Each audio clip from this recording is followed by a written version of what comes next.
What's happening, everybody? Welcome to my basement. And I already actually started this, but I didn't have my audio recording, and so now I had to restart it. To be honest, spirit of transparency. But that works out for you because you get to miss some of the other rambling I had going on while I was trying to figure out what it is that I was supposed to be talking about. Nonetheless, I am coming to you from my basement because I want to show you the messy. I spoke and do speak often about not wanting to produce something perfect, not to fall victim to that trap of life always have to be perfect. And we see a lot of content creators, even those of color, who live this life that look like everything has been wins, and sometimes they haven't been. And don't get me wrong, like by no means do I like to believe I'm doing bad. I have a basement I can indeed record in, but it's not as polished of an image as I would like to present, even though I try to say I don't. So we're in the basement, and don't get me wrong, I'm going to eventually build a wall. With this picture, you can see right over my shoulder. You see it all the way in the background. That thing been in my family almost probably as long as I have, if not longer. So I'm gonna build that, and I'll create some aesthetics for a better backdrop, if you will. But for the most part, I just wanted to stop hiding, and that is for myself. My this episode really, I just want to talk about me because I told everyone that I have a hard time doing this. That instead of dealing with the things that I have in life, I hyper intellectualize things. I like to round everything to the biggest locale but smallest faction of which I can measure things at and try to make sense of it as an average or as a statistic, as something that would take me out of the focal point and make my experience normal. And to be honest, my experiences haven't been normal. But before I talk about all that, I want to tell you and put in a reference my personality in a wildness that's in my head. Two parts that really resonated with me as about who I am and how I present to the world. The first comes from Rick Royden's Mark of Athena, which is part of his Percy Jackson and the Olympian Chronicles. And I'm aware that that is a teen book, is for young adults or teens. But Rick Riordan, I believe that's how you say his last name. I don't know. Another fun fact about me, I don't know how to read, but we want to brush past that, and that's not as relevant as it needs to be.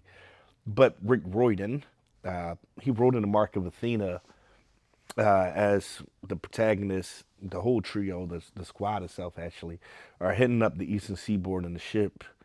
Uh, I'm not going to give too much context because I would overuse that to erase what I wanted to talk about. And in short, one of the main protagonists, who is supposed to be the daughter of Athena, is on the ship and she's looking at the eastern seaboard and she's thinking to herself, or at least in a book, the parallels that the East Coast have with Rome, like the South Carolina area, things of the sorts. And she posits herself a question: why is it that everything that is beautiful has such a dark and ugly past? Or is it because the past is so dark and ugly that they feel the need to build beautiful things upon it, to mask the past? That's the first side of it, right? From a less, whatever, I have no word for a side, but the other side of who I am came from Kevin Gates. Kevin Gates. I mean, these are indeed a juxtaposition for sure. But Kevin Gates made a few different statements towards those things of scars and things of the sorts. But the one I reference here is hiding insecurities with designer fashions.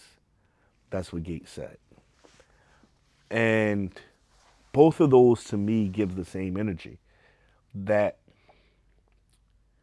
we I like to hide the messy behind polished.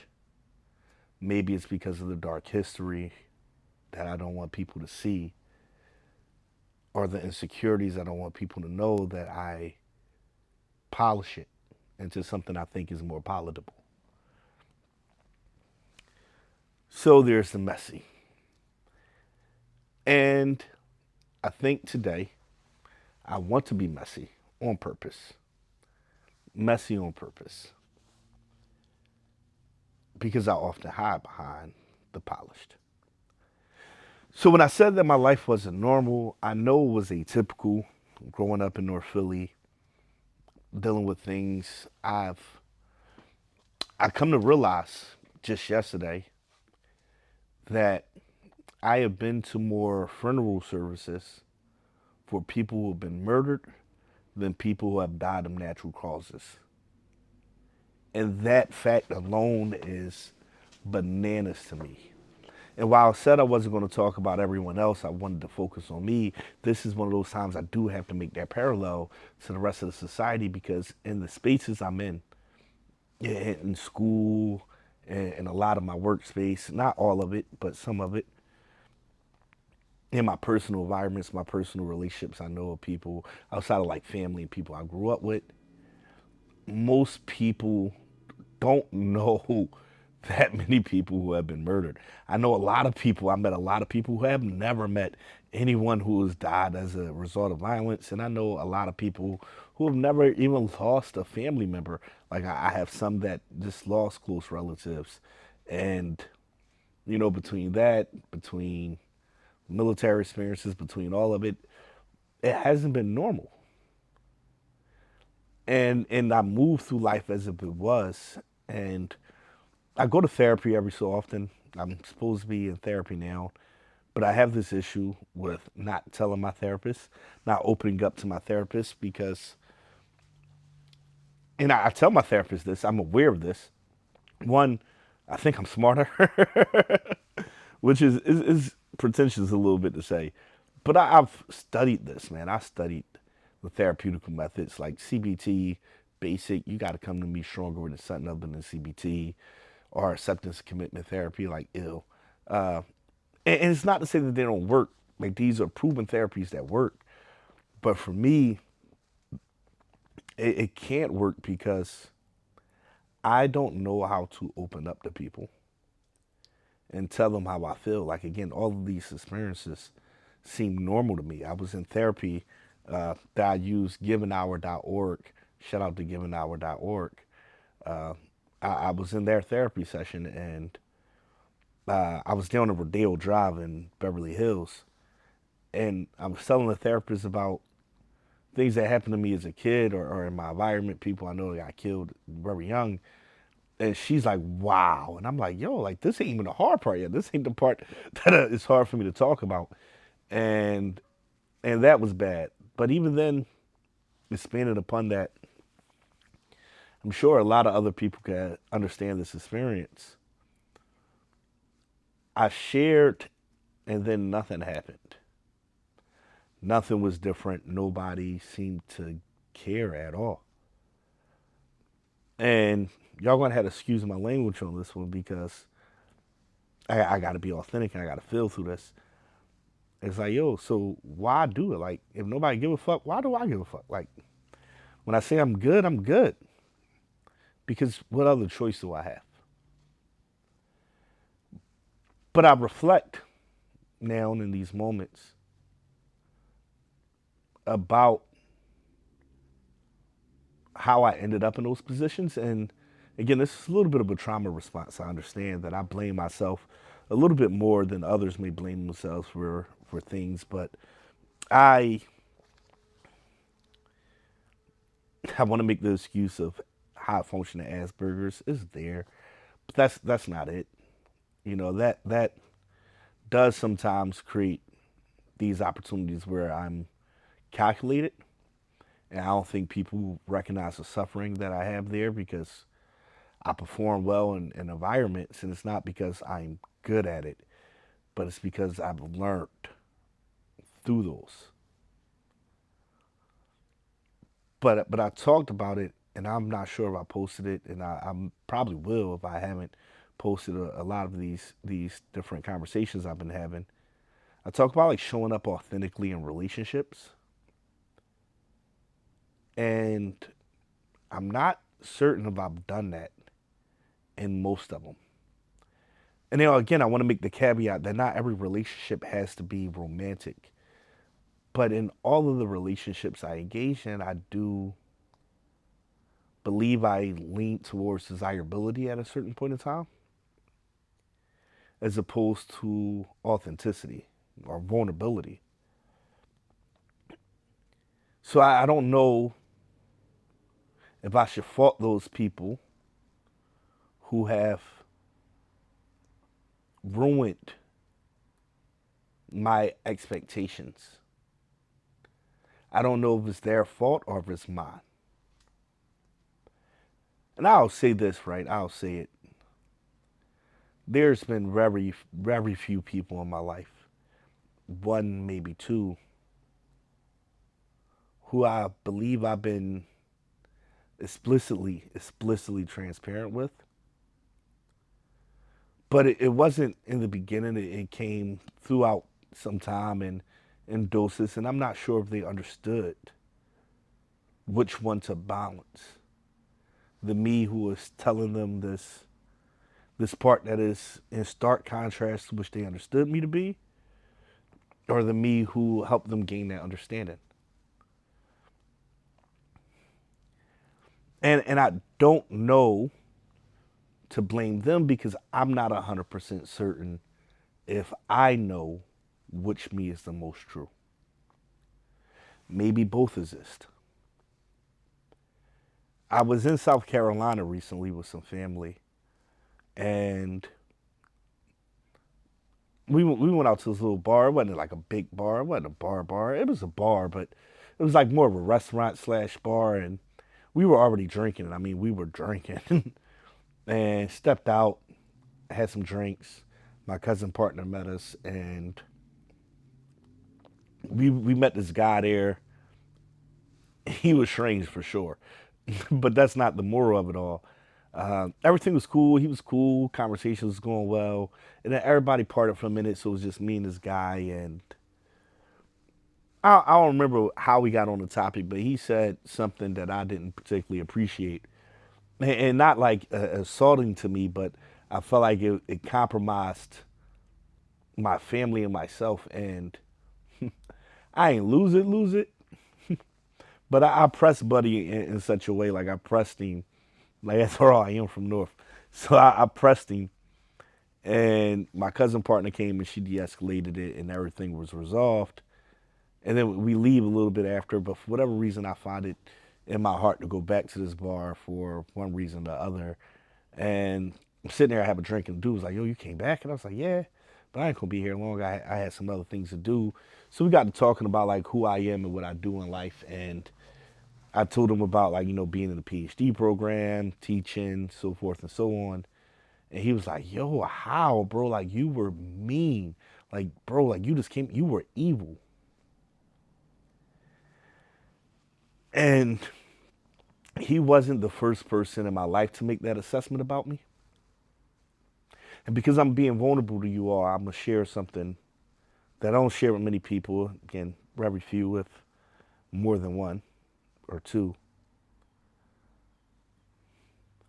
Many years ago, many years ago, I was still in the military, and I was home on leave, and life wasn't going the way I wanted it to go, and I was probably still angry then.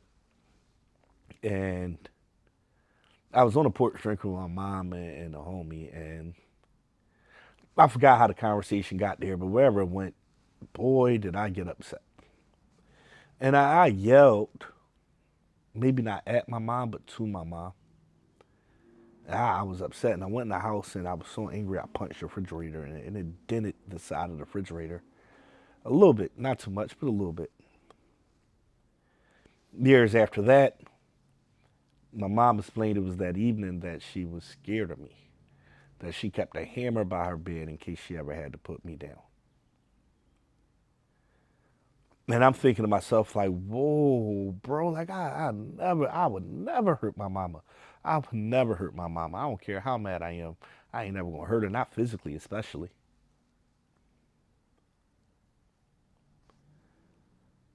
So I don't know. I don't know if I'm that person. I've hurt a lot of people in my life in passing. And I hurt a lot of people in a lot of ways.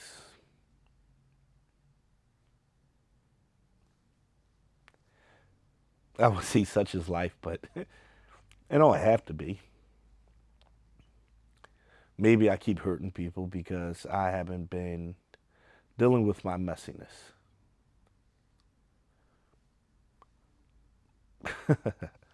Boy, if you gonna sit and reflect about all the messiness there's been droves with equal amount of hurt for people that I cared about and then about myself. So I don't know if I've been coming to you and telling you all about how to show up more authentically because I've been working on it or because I wish I could do it myself. But I am doing it, kinda. I'm getting better at some of it, but it's those people, those few people that really get to see you that saves you sometimes. And I'm not saying that I would have been doing something about any of the things that I felt, anything extreme, because I don't want it to seem that way. But I have been saved by phone calls, by text messages, at times where some of those people either didn't even know or had like this like kind of sixth sense that I would need it. But I give an example too, both recently, like both very recently. Right after the South Carolina incident, I was very much questioning myself about, am I the person I think I am? Am I as evil as I as the world may see me, or do I try to do all these good things to cover up all the harm I've done? And I'm struggling to get an answer for it when the homies from the West Coast, like these my family, uh, they send me a text message. Hey, can you give me a call when you get a minute? I gave a call, and in a very brief summative aspect, I was asked that, in their will, if anything was to happen to the two of them, would I be willing to take their kids? And that gave me a little bit more hope to believe that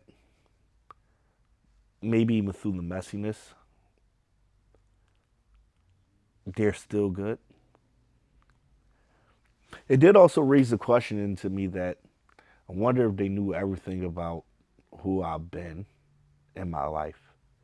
Would they ask that question still? But instead of dwelling on that feeling, I'm just going to ensure that I could be the person who would be ready to raise their kids if need be. And they were asking about this link, so I'm gonna send this link to them. It's gonna be the first video I share with them. So I hope they see it and appreciate how much that meant to be considered. And then on the other hand of it all, I listen, I'm only gonna get off one example. I'm gonna move on because I often said to myself and to some others that I have been burdened in my life with this burden of understanding others without being understood.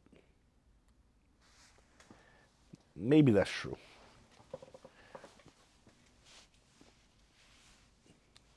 Maybe I don't give people the chance to understand me the way I want to be understood. I think maybe I look at the harm in people because, again, if I haven't posted it, I probably will once or soon. I look at everyone through their traumas, and I don't think everyone wants to do the same. It's not fun to do, and I sometimes hate the way I think. I gave that example again down just a few weeks ago, and it came from a different situation I was in where this was some time ago now. Uh, I was in a situation. I was like, "Yo, you trying to lie me, bro? Like you trying to lie me?" And nobody knew what that meant. And I was like, "Yo, why is this car following me, parking behind me? Did you call trying to set me up? Like you got somebody following me, ready to shoot me?" But I'm the only one who was thinking that way. The problem is I know people who have been killed that way. So for me it's about survival, but it's flawed. It serves no portion in where I'm at anymore. But nobody else understood that. And I don't know if it wasn't understood because they didn't want to, they didn't have the ability to understand, or because the image I projected to the world seemed like I would be that evil, aggressive, maybe even willing to murder. I mean, don't get me wrong. There's times I do believe I could. I gonna stop that one, but I don't think I want to be that. I don't think. Clearly, clearly that's not always being reflected. Clearly, I do cause harm. Clearly, I can escalate sometimes. So I'm not hiding anymore. I've been hiding a lot, y'all. I talk about it in the concept of code switching at work, through school, in different environments that I gotta hide that weird, that you can only get the Rick Royden or the Kevin Gates. You very suddenly get both, and I don't think that's been effective for me much at all. So, welcome to the messiness. I can't wait to show y'all what I'm going to do next. The wall I'll put up. Awfully enough, the wall I'll put up, both metaphorical and hopefully we can leave it at that instead of putting that into a literal wall. But there's been a literal wall. But I'll put up a wall to get better aesthetics, and I'll work on assuring that the messy is always understood. And normally I leave these things off with like this message I want to leave you with, or some of these like words I kind of want to summarize with. But because this is about me, I'll just summarize myself. And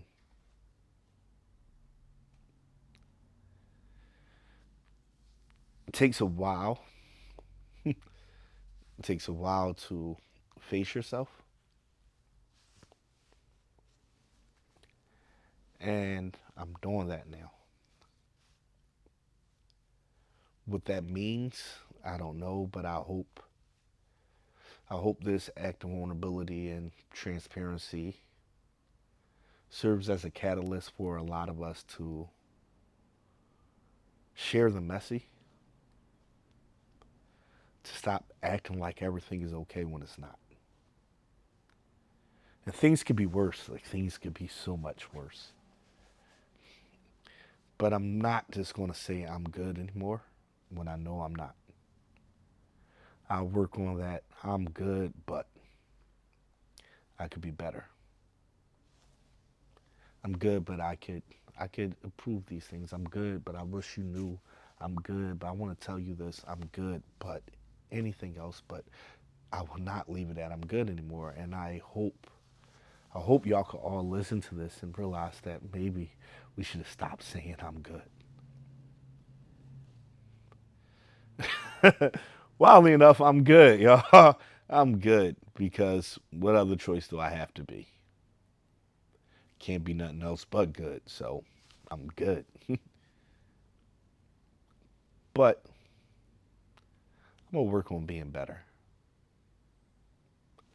Hope y'all stay along for that ride. And if you haven't heard it, because Lord knows sometimes we all need to hear it. I know that sometimes myself. I love you all very much.